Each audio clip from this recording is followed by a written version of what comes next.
the first time I read this, I took the book and I handed it to my wife and I said, this is how I want to die. And she said, no, I'm going to do at least a pine box. I said, then it has to be non-treated wood. None of this pressure-treated stuff. So Danny, Uncle Burley's son, rushes into the hospital at like 2 a.m. and steals him out of the hospital, basically. Uncle Burley ends up dying, Yes. and Danny digs a grave, buries him, and comes back to the community covering for him. I think that's reassuring as mortals. Whoa, hold on. We need to push back on You that. don't think Just that's a real natural quickly. part of the process? I don't. Welcome to Classical Etc. Margin Notes, a show about the books we love. You're in the studio with Memoria Press. Welcome to Margin Notes. I am Paul Schaeffer, and I'm here with Baxter, Luke, and Max. And I think we first need some introductions. Now, I'm going to do my introduction first because I want to control the narrative. So, That's good. Baxter, Luke, and Max were all my students a couple of years ago. They've since graduated, which one would hope means something. And One would hope. in class, I will just say, and I'm going to say this on air, and I don't know if I said this to any of you, but in class, it was clear that Max could talk about anything. Luke only spoke up when it meant a lot to him. And Baxter never wanted to speak, but would whisper to Max to get Max to say this. That's very So true. that's, I think, one reason why I'm seated between you two, to make Baxter actually speak. And Max has to think for himself. So this is going to be fun. Wow. So to start, though, you all are all in college. I think maybe we should start with introductions, where you're going to school and what you're majoring in. And so our listeners have an idea of where you're coming from. I'm a rising sophomore at the University of Notre Dame, and I'm studying theology and great books. Good. Yeah. I am at Lipscomb University in Nashville, and I'm majoring in bioscience and philosophy. I am a rising sophomore at Baylor, and I am majoring in physics and the classics. Interesting choices. We will, I'm sure, learn more and more about those things as the episodes go on. Now, in this show, what we're going to do is we're going to be reading a book or a short story. We are going to give our listeners a heads up of what's coming next. And for in this episode, we'll say what we're going to do in next episode, so listeners can read it with us, and then we were going to come and we're going to discuss. Now, our guiding map here, let's put it that way. Our map is using Adler's 4 questions and how to read a book, which are: what is the book about as a whole? What is being said in detail and how? Is the book true in whole or in part, and what of it? Now, what's very interesting is those are the 4 questions that he gives generally for an active reader, but he says these are very applicable to nonfiction works. We are going to be reading fiction. He has chapters on imaginative literature later on. And really when he gets to the question, what of it, he's really asking the question of, did you like it? Did it move you? Because fiction's not meant to be broken down in the way a nonfiction book is. And that the words that an author uses in imaginative literature or in fiction tend to be more poetic than to be exact, like you have in nonfiction. So we are going to try to follow those principles and yet have a discussion as we are wont to do just in our regular lives here. So, did I miss anything? I think that's It good. was good. Okay. Yeah, sounds good. Well done. All right. Thank you. So to start, because we are in Kentucky, and I know I dearly love Kentucky, and those that know me know also that I love farming. Somebody You're else, it was not cow-tie. me. Was this Cows and goats. and sheep and And chickens? Yes, you have to have them all. Pigs too. Somebody else, I don't know. I think it was you, Max, who suggested this story or suggested a Berry book. I did. That was my That's suggestion. true. Yeah. It was not me, for the record. But then we settled on Fidelity. Okay, so this was your suggestion. I think it was. Okay, but anything Berry, I'm down with.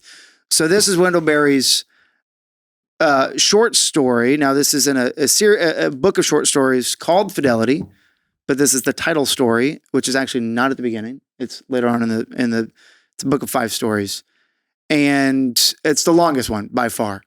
And so, because Max is wont to speak a lot, Luke or Baxter, either of you want to give us just a rundown quickly? What happens in the story?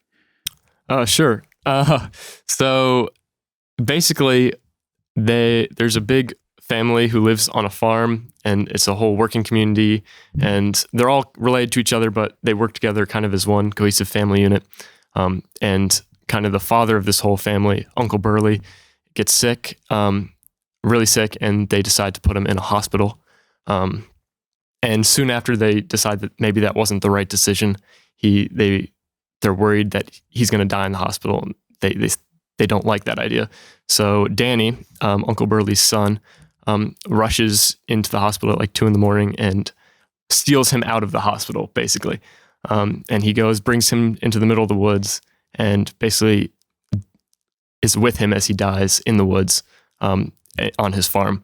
And then there's this whole detective, Kyle Bode, who's like investigating this crime, so he thinks it is, and comes and is talking with them. And this whole family unit is kind of covering up for Danny as in this crime, or as a kidnapper. Exactly. Yeah. Yes. And yeah, so that's basically the driving action of the But plot. they don't see it as a crime. Exactly. Obviously. And Uncle Burley ends up dying as Danny has him out in the woods in the barn where they would go hunting together. Yes. And Danny digs a grave, buries him, Mm-hmm. and He dies comes back peacefully. to the community covering for him. Yes. Yeah. Yeah. Okay, so that's what happened. So then what's the book about as a whole? What is, if you had to give one word or one idea that's being presented here, what would you settle on? All right, Max, you can talk now. Okay. I was waiting for that. I think it's about a couple things. Me and Luke talked about this a little bit. You cheated on us? You literally talked about this before the show? Sorry. We're stuck at We stuck are working stuck in together a for closet hours together at a all time. In a day. closet, like 4 feet away from each other. Okay, so what are your ideas? We think it's about death and dying well. It's about home. It's about community. And we talked this morning that it is freedom, and what true freedom is a big part of Detective Bode's story. I kind of missed that the first time I read it, but I think that is, I'm more and more thinking that is a prominent theme of the book, and it ties back into the other things too, of what true freedom is. But I think those are the major points. Did I miss anything? No, I thought you explained that very well. Well, thank you. All right, I'm curious what Team Baxter over here has to say. I agree with Max on many of those points. I thought, in large part, it was about the destructive comfort of modernity. There's several situations, in the hospital, the doctors say they can make Burley comfortable. That's what they promise. And that is clearly not the solution to that situation. And when Danny comes rescues him, the first thing he does, cuts all the tubes, pulls everything out. He removes like the synthetic comfort in a way. And then obviously with Detective Bode, he's the modern sexual revolution has completely destroyed him, which apparently, you had supposedly promised him comfort, and he, in the end, it turned out to be destructive. Yeah. So I thought that played a big part in the book, but Okay. I will add a couple here. It's good, Mr. Expert. As no, I'm not an expert by any means, but as a lover of Wendell Berry, I think he'd be mad at us if we didn't mention membership. That's one of his key things in all of his books. Is this town and the rural area, Port William, everybody is there not because they are just a random group of people that happen to live near each other, but they are members. And I think in this story, there's this microcosm where it's Burley's members. You read Jayber Crow, there's a bigger vision of what membership is, because you can see the town sort of from a bigger angle. But and this is very much right? The Coulters, the Rowan Berries, the Branches, they are the ones that are all around Burley, and the Catlets. And and the reason they cover for Danny is because Danny is a member. And it doesn't matter what that member does, you're still a member. Would you say that, so when we brought up community, and when you think of a true community, do you think membership is a different thing? Are those the same thing? Are those distinct from each other? Membership and not just community as in being around people, but like a real, what a true community is. I think you're right that if you can define community as something that requires membership, I don't think most people today think of community that way. Because community has been so shattered, I think, that when we say we're longing for community, what we're really longing for is a kind of membership that no matter what happens, you're going to stick by that person because they belong to it. And there's a quote somewhere where he says that Burley belongs to Danny, right?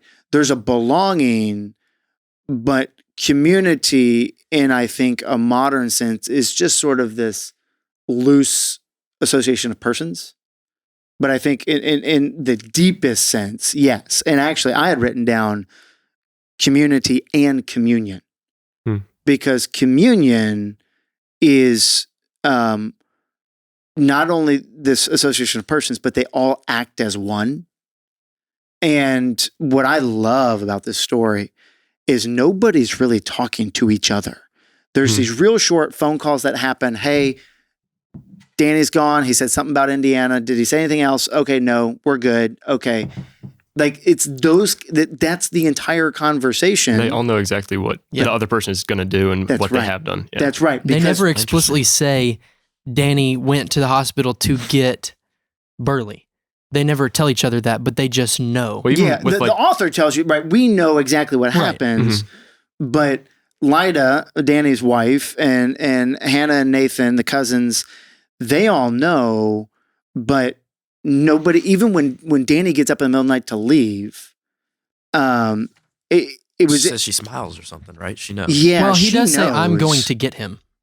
Yes, that's all. He says, "Go back to sleep, Lyda. I'm going to get him." But there's no reference to Burley. She says, "Good," right? And she says, right? Good. She did not ask who. She said, "Good," which made him look at her, but he did not say anymore, and she did not ask.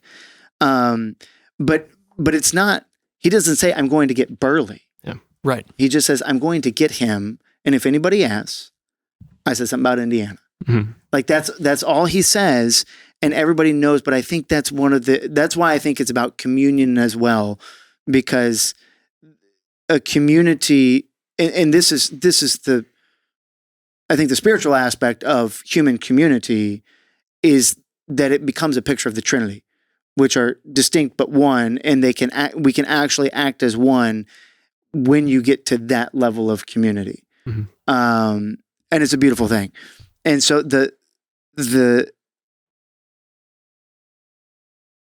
okay, I'm not actually going to bring that up. I'm going to bring that up later. I have other words here. Before we get off of main themes, I think we could I think membership is a good word to tie all of these ideas together.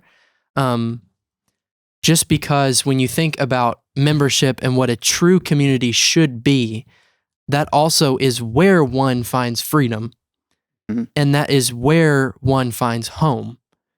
And it's also where one dies well. Right. So I think that, we rattled off all these things at the beginning that are major plot points and major themes, but they can be encompassed in the word of true community or membership. I think you're right. And I also want to talk about patriotism when we get into what's being said in detail, because there's a comment about that, and I think that goes back to membership.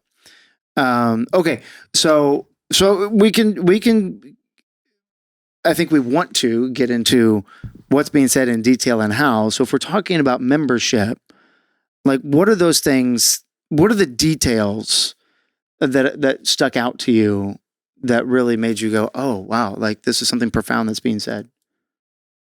Well, I think at least for me, I think in the first couple pages, you're really thinking about what it means to die well. Because honestly, that like the whole rescuing him from the grave or rescuing him from the hospital thing is put aside pretty quickly.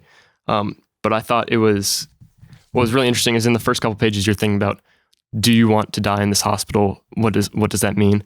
It says, talking about Burley, it says, it was a life that, so far as they could see, no longer included even itself. And I think that they're drawing a distinction there between living and being alive. And this hospital was like keeping Uncle Burley alive, which is good. Like preservation of life is a good thing. But what does it mean to be alive if you can't like live or live well? And I think at that point, and I think that's when they knew that they needed to get him out of the hospital. Yeah, and go ahead. I'm sorry. That ties into something that we were talking about this morning. There's another part, I don't remember exactly where it is, where it says there are multiple kinds of living, and some are even worse than death, which I thought was really interesting. And that's kind of similar to what you said. I think Wheeler maybe mentions that the attorney says it like makes that point to Kyle Bode, the detective. But in the section Luke's talking about, it's talking about when they brought him to the hospital, and it says they had gone after supper to the hospital in Louisville to enact the strange rite of offering themselves where they could not be received. They were brought back as if by mere habit into the presence of a life that had once included them and now did not, for it was a life that, so far as they could see, no longer included even itself. And so they stood around the image on the bed and waited for whatever completion would let them go. And when I read that, what I realized is I think Berry is very clearly trying to tie membership to place. This is why it's important he gets out of the hospital. And they can't be the community that they are outside of that place. And that's why going to Louisville, going to a hospital is such a big thing, is because they've left their place. And these are families that pass their land down from one generation to the next. And that place is so important to them, to the point that when Danny then takes Burley to the woods, like he spends time going around looking for the right place to bury him. He also tells him when he brings him to the barn, he says, "You're in a good place. Don't worry." Which, clearly was not a good place before. And in the hospital. What's interesting is that his mind is completely befuddled in the hospital. Burley's is, right? Yeah. He gets to the barn and he wakes up. And I think Danny says, "Do you know where you are?" And he makes a joke. Right here. Yeah. He said, "I know where I am. I'm right here." But he's coming back to himself, being in the right place. I think that's a lesson for us all, about where we should be. And I remember when I was living in Italy, like it hit me like a freight train. I hadn't lived in Kentucky for about 10 years. I get to Italy and I thought, oh, I'm not supposed to be here. Like I need to be in Kentucky. And it just, it's strange why we feel that way. I don't like just deep connection to like a localized place, not even necessarily the people there. Like, I mean, it's both. But, right. But even because the place. People tend to want roots, right? That if you stay in that place, those people are going to then belong to you. I think that's part of the whole thing. Is and Hannah in here, right? There's a comment about Hannah Coulter, who's the wife of Nathan, who's the cousin of Danny, right? That Hannah, and if you read the book Hannah Coulter, you get the whole story. But in here, it's laid out that she had married Virgil, who died in World War II, but then Virgil's parents, because she didn't have parents in that place, Virgil's parents became her parents, and then she married Nathan Coulter, right? And those parental and child relationships come up because of the place. I think because that's where you are. I think that section is wildly important. I think it kind of reflects Burley a little bit too. Like it said, she had lost her husband in a war, and she had a child, and she was basically in a place of despair. It says like she was bearing this child into a world of just more death. And then it's Nathan who comes and like rescues her out of that, bring her into the community. I think it's the community that kind of saves her from that death. And that's kind of what's happening with Burley too. I just think that's really interesting that what they say gives her new life, essentially, is a place of being lost, I guess, kind of. I don't know if it says that explicitly, but that's what it's implied with her dead husband. And then she meets Nathan, like you said, and coming into that community, obtaining that membership, kind of buying into the communion that they have in that place is what gives her life. Mm-hmm. And that's what lets her be at peace too. Yes, that's cool. Yeah.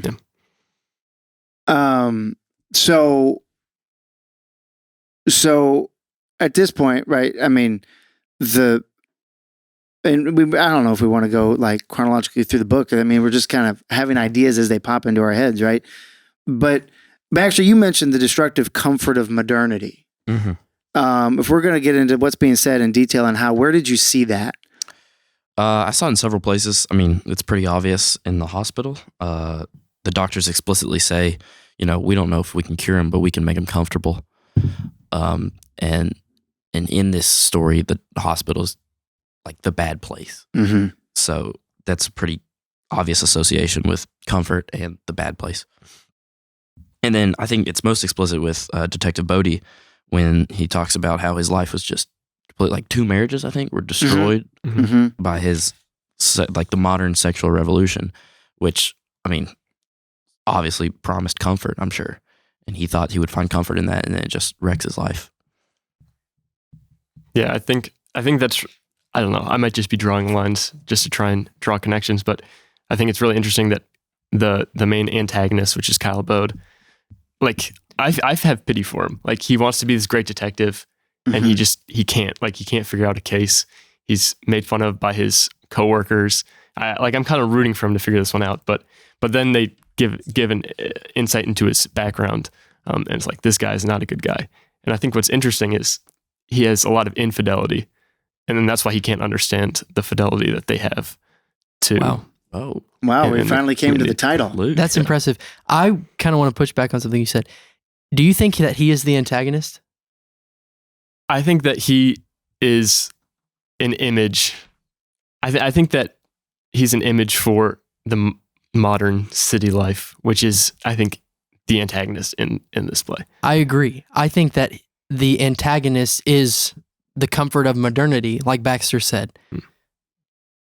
But I don't think that Detective Bode is the antagonist. I think that he's a victim of the antagonizing world. What is it just the world, or is it something else? Well, maybe this is a good segue into Adler's third question. But well, hold on. Well, okay, no, sorry. I won't go there yet. Before whether it's true, I'm curious. You're saying that the antagonist isn't the detective, but it's something behind him, and I'm curious. It's what makes him the way he is.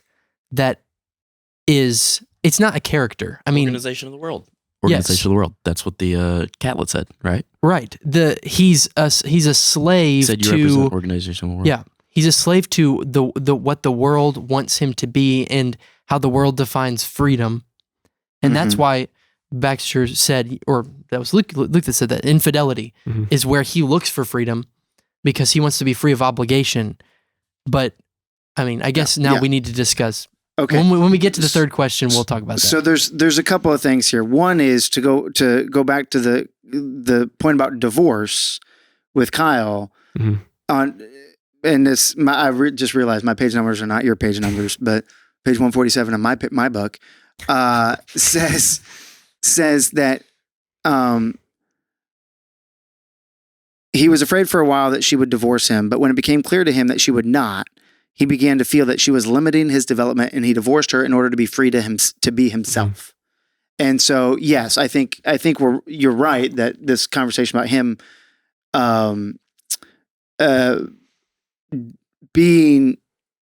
searching for freedom in the wrong places But then what's behind him?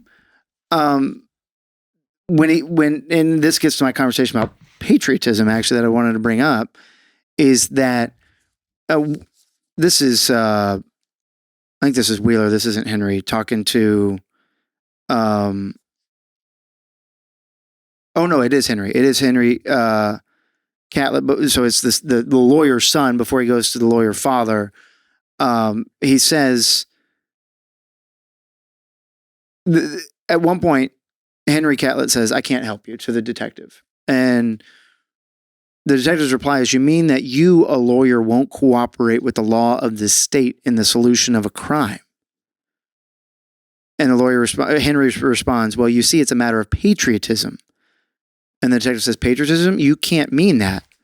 And this is, I think, the key thing. Henry says, "I mean patriotism, love for your country and your neighbors. There's a difference, Mr. Bode, between the state or any other organization and the country. I'm not going to cooperate with you in this case because I don't like what you represent in this case." And that's when he says exactly what Baxter quoted it verbatim, that he represents the organization of the world, getting to your point about the antagonist. And he goes on further. I think there's a lot more there, right? You want whatever you know to serve power. You want knowledge to be power. And he's basically saying we as a community just want to be. We want to be a community together. We don't need power. We want actual true freedom, which requires limits. It requires inconvenience. It requires sacrifice. And all of those things actually make us members of a community. Wait, so All right. So then if we go to the third question, is it true in whole or in part? I'm going to show my hand. I think the whole thing's true. In I whole agree. and in part. I disagree. Oh, I don't. I think a lot of what it says is really, really good, and the majority of it is, I think, is good. But I think he's a little too pessimistic with regards to, like, I think Kyle Bode and the hospital, I think, is like very pessimistic. And there's one line where it talks. Danny, Max and I were talking about this. Danny says the enemy is the world. And I think that is a horrible way to look at the world around you. I think if you view the world as your enemy, then you have no chance to make it better. Can we define the world? Well, I just want to say that I apologize to you because this morning we talked about, I agreed with you. I thought this was only true in part and that was the wrong perspective. But I'm jumping ship. I've changed my mind, and That's not good. It's because Luke doesn't like country music. You know he doesn't like Baxter's country music, Yeah, that's embarrassing. which is for you, crazy. but We're slowly. Hold we're on. slowly starting. I can get on board with Luke on this one. Thank you. what? If by country we mean modern country. Oh, okay. Well, no, We're the talking whole about genre. good country, like We're like Johnny George Cash. Strait. And bluegrass. George I think, is- Strait is Strait. the peak of country music. Oh wow. Chris Stapleton. Now we're going downhill fast. Wow. Folk and What Americana would can Wendell totally get Berry behind say? Wendell Berry likes country music. I know that. you. Does he like the modern country No, music? I think he likes see. Johnny Cash, which Johnny Cash is great. Yeah. George Strait is a great storyteller Yes. and a phenomenal performer. Okay. Just saying. Okay. Sorry. All right. So we've established Luke doesn't like country music. That is true. I Which have- makes him wrong Which is just something inherently. to consider while we listen to his opinions. Okay. And I have my misgivings about certain country music. But so Luke, can you go back and define the world? When you say that we shouldn't be enemies of the world, what do you mean by that? Well, I would just like to preface, I thought I'd have Max on my side here. So I know, that's why I had now to I'm a little apologize. nervous. So when you're defending yourself, just know it's okay. just you. Okay, I'll keep that in mind. I think that he views the world as anything kind of outside of this This community, yes. And I think this tight-knit community, and Kyle Bode comes in. I think that a lot of the adjectives or the ways in which Berry describes Kyle Bode is just so they just make him detestable, which maybe is what he was looking to do. But I feel like he almost becomes a caricature, almost like he comes into this place and he's like, oh, these godforsaken hills and hollows. Mhm. Like I don't know. I feel like he's so overbearing with it, and maybe that's what he's trying to do. But here's the thing. There Yeah. are people like that. Yes, I understand, but I also think that you can't view them as the enemy. You can disagree with them, But if you view them as inherently wrong or inherently bad, then there's no way that we're ever going to turn the ship around. Here's the thing. I agree with you on that statement, but I don't think that's what Berry's doing. The first time I read this, I was on your side. I think that when he paints the people outside of his place as the enemy, that is the wrong perspective. Mm-hmm. But I think when Baxter brought up what was the words you used? Not what the organization organization of the world. That's Catlett's words. Yeah, but you referenced Right, it. And that's what Bode is representing, or Bodhi. I don't know how we're pronouncing this. Well, but he said Bodhi. Somebody but started with Bode, and I was like, I guess we're just gonna go with it. yeah. I think it's Okay. Bode. Anyway, I think it's Bode. We could call Wendell up and ask him if he would give his opinion. Anyway, Send him a letter. Send him a letter. He probably doesn't have a phone. Anyway, I think saying that the organization, the organization of the world as our enemy, I don't have any problem saying that. I agree with that. I agree with you. What do you think about that? Well, I'm going to ask you a question. You said that you didn't think that, I guess it was Henry who was doing the right thing and saying that he wouldn't. I don't know. I think I'm kind of jumping all around right now. I think that when Henry is like, no, I can't support you in this case because you're not fighting for the right thing. I think that if Kyle Bode is fighting in earnest for the law, whether he's right or wrong, I think that's an honest and virtuous pursuit. And I think that Henry, to just completely disregard him, I know hold on. We can't let you out of this I was question. gonna say, I'm all over the place. What he just said, I don't know if I agree with. I may not either. Hesitancy. Okay. But hold on, Sorry. Max. You asked Luke a question, and he just completely ignored you and made another point. That's okay. That means he doesn't know the answer, so he's trying to dodge it. Well, This is that just is like a class. tactic that people do employ, but clearly got caught. So, Are you employing that tactic? we'll see. Re-ask your question. Well, I didn't really ask you a question. I made a statement. Maybe. Okay. Oh, Well, the organization of the world. Yes. Okay.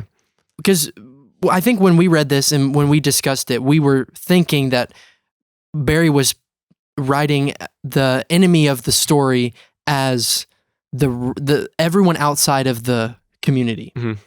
But I think Baxter referencing that phrase made me realize that that's not what he's doing. He's not saying everyone who's not in a small farming community is the enemy. Mhm. He's saying the comfort of modernity and the organization of the world, so material that is things, geared towards that end. like the nature of, I guess, not pop culture, but the nature of humankind and the way that the world wants to go is the enemy. Mhm. And I think that might be True. profoundly true. So do you agree with that? I mean, yes. In the way that you're defining it, I would agree that this idea of working only for comfort, trying to free yourself, disregarding your obligations, basically, and like Kyle Bode did, anytime that you're starting to struggle in your marriage, just divorce, like just because that feels better for you. Like, I completely disagree with that, obviously. Do you think that Berry is saying that? I think that Berry is talking about that in particular, but I think that at least when I was reading it, I got the feeling that he's just kind of putting this on everybody and everything outside of, and that might be me reading poorly. So this is, I think this sheds some light on, this is right towards the very end, about 10 pages from the end, when Kyle starts to realize that he may be in the wrong. Mhm. And it says, and not only had he failed so far to achieve that clear and explainable order, that meaning he's trying to make sense of what's happened, to make order in this case he's trying to figure out, but he had been tempted over and over again into the weakness of self-justification. Worse than that, he had been tempted over and over again to leave, with Wheeler, the small, clear world of the law and its explanations, and to enter the larger, darker world, not ordered by human reasons or subject to them, in which he sensed obscurely that something might live, that he too might be glad to have alive. And I think when we're talking about the organization of the world, I think what Berry's trying to say is not everything outside the farming community is bad, but that there is a way of living in which the humans are the primary part, and humanity always gets the primacy. Whereas what he calls the small, clear world of the law and its explanations, yes, it's clear. It's defined. It's very, we know what's going on, but it doesn't have the humanity in it. And so that I would say that the antagonist, or the thing that we're supposed to hate, is those things that make us less human, and the structures in the world that make us less human. The things that pull us away from membership. Yeah. Can we also? I noticed he uses the word "the larger, darker world," which seems. I mean, in all of literature, as far as I can tell, light is good and darkness is bad. And several times in this book, he describes like the hard light of the hospital. He talks about light is bad, and darkness is good. Interesting. Which is, I thought was so odd. And I don't really know what to I make didn't even of notice it. that. I didn't but notice that either. That's a cool. He says, I got several examples. He says, the hard light of the hospital, it's a place Burley does not belong. He says, after stealing Burley, they get to the good darkness of Stepstone Holler. He says, Bodie obviously feels drawn to a larger, darker world where something he would be happy to have alive lives, which something he would be happy to have alive, I thought might be God, is what he meant in that. I'm not sure. That we can come back to that. And then he again, twice he describes the merciless light of the operating room. And there are several other instances where he talks about light, but he doesn't focus on That's them interesting. as much. But those 4 examples really stood out to me. Because that was so, like, the Divine Comedy is... What are you doing? I think he's impressed. I think... I want to see where this goes. I'm excited. I did not realize that at all. I did not pick up on light imagery at all in this. Do we have a theory of what he's doing? Do you have a theory? Go for it. I don't know. I'm confused, but like that's exciting. Oh, actually, you can tell me if this is what you're thinking too. But I think that, especially if he's talking about the modern world, or the world as we know it, having this big philosophy that everybody knows, that's the one that's in the light right now. That's the one that everybody can see. So modern thought. Yeah, sure, or something like that. Like that's the one that's apparent at the current moment, and then to go back into the farm and to retreat into your place is to see what the truth is, but at the moment is currently darkened. I don't know if that's what you were thinking. But I didn't think of it in terms of like a cultural, like what's popular. But my hypothesis, I don't know, is that sort of the light represents an arrogant desire for knowledge that the modern world has. Sort of. You have to have light in order to illumine that thing to know what it is, right? So that's what you're saying. Right. So like the light, light, a common trope is that light is knowledge or wisdom, but I think he kind of honestly turns it like into a bad thing. There is such a thing as there's too much Bodhi, he says, like the way he introduces Bodhi or Bode, I don't know how we're talking about him. He says he wants knowledge, or hold on. He says Bode wants to know things and make clarity and order out of confusion. And I think if Bodhi represents the modern world and all its shortcomings, I think that's significant. And then he also says that when Catledge is kind of rebuking Bodhi and says like, no, I won't help you. He says, I won't help you. And the first thing he says is, I won't help you because you want knowledge to be power. Yeah. So I think, to your point, perhaps the thesis could be that there is such a thing of having too much knowledge, or that desiring knowledge for the wrong reason. Yes. So, for example, just like knowing the makeup of the chemical world to the point that you can create an atom bomb for the destruction of people. Like if your desire to make that is in order to make this to know what's going on chemically there, is a bad thing if the goal is to have the power. Whereas then to use that knowledge, for example, for the generation of energy for people is a different kind of thing. Mm-hmm. Right. And go ahead. All right. Well, I think it's also significant when you talk about motivation that he describes Bodhi's motivation as to be a hero. Mm-hmm. Whereas he describes Hannah Coulter's motivation, she talks about how, like, as people kept dying, she felt like she was less motivated, which I think you can take that and infer that her motivation comes from her family and sort of an outward motivation.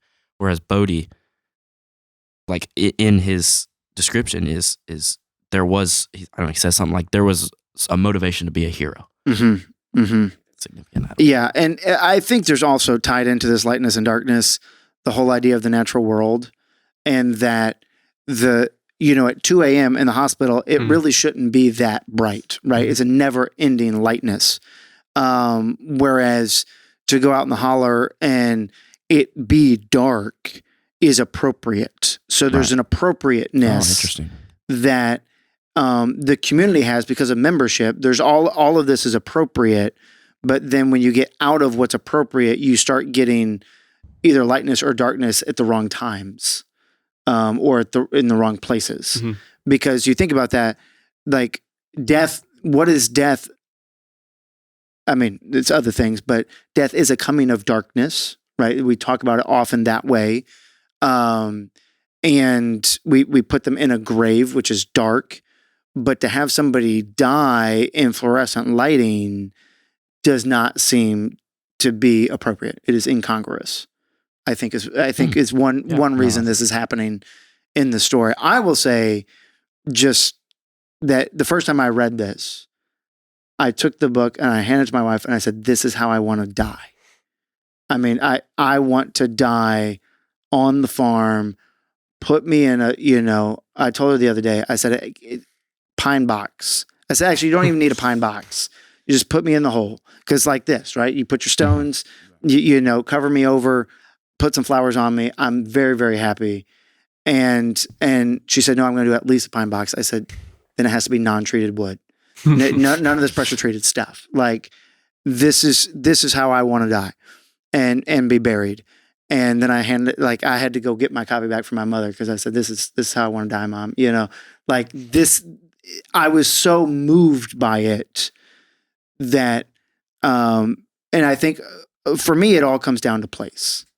It's all place. And I think there's a treasure there if we're able to see it and able to appreciate it. And we can create that community anywhere we are. But I think it's a whole lot easier to create it where you grow up, staying there, rooting there, and, and living your life among the people that you're born with, right? I think you have a very particular view of this book, saying, "I want to die this way." Like that's taking this for exactly what it is. I don't think you need to say that to get something out of it. Necessarily. Yeah, sure. And I think to kind of wrap up this question and segue into the next one, is the book true in whole or in part?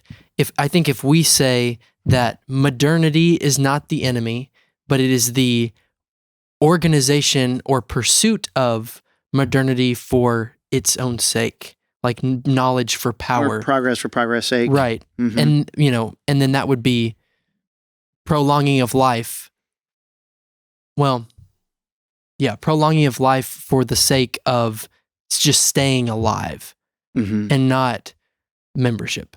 So the pursuit of modernity in distancing itself from membership, if that is the problem, then I would say that this is true in whole. Okay. So the last question of did it move you, or what of it, right? Like I want to phrase that as did it move you? Did you like it? It moved me, right? Like this is I mean, I was reading it again. Like, I mean, there are parts where I'm starting to tear up. Like, this really is a moving thing. And maybe I'm getting old enough that my mortality is becoming apparent. I don't know, but this was extremely moving to me. Did you like it? Like, what of it? I don't know why if everybody's looking at me because I said I disagreed with it. But I mean, like the vast majority of it, I actually really enjoyed. I thought it was really easy to read too. It was like moving quick. But I like, I mean, the nature imagery is awesome. I never grew up on a farm, but it makes me want to be able to just go out and just go into the woods and just do whatever you do in the woods. But I thought it was very moving. I loved Hannah Coulter, who isn't like really part of the plot, but she has that section. And I think that there's so many great lines in that section. And I think that she was very moving. Like, she was my favorite part, I would say, for me. You should go read Hannah Coulter. That's what I've been told. Yeah. I totally agree with him. I loved it. I thought it was fantastic. I told my parents that I think reading this makes me want to, this is going to sound weird, so just bear with me a little bit. Oh, reading this makes me have a desire to be around people who are dying. Like, not in a way like death is cool or anything like that. So but you said at the beginning that you're majoring in, what'd you say, science bioscience and philosophy. Your goal is to become a doctor. We have made that clear to our listeners here.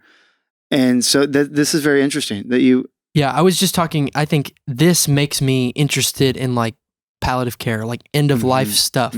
I think that this is a really good perspective on how to die well. I mean, how to honor those people that are dying. Right. In your membership, it's not, like, it doesn't need to be, they're on a ventilator. It's like prolonged. Like, it's okay to just let them die in their place. Yeah. And I think that is a really interesting. There's a spot in there where I think Wheeler says to Kyle, like, Burley Danny belongs to Burley. He's his son, but Burley belongs now to Danny. And right, like there's a moment where there's that membership is mutual. And I think you're right, at the end of life, like there's a question of not only you want to prolong that person's life, but what is honoring to the people that will be left. Right.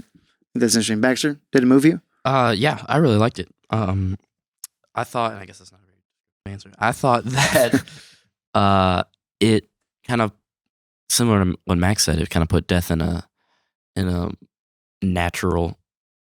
It kind of presents death as a natural part of the process, which we all, know it is. But sometimes it can get kind of, I guess, dramatized. Dramatized. We're gonna have to cut that.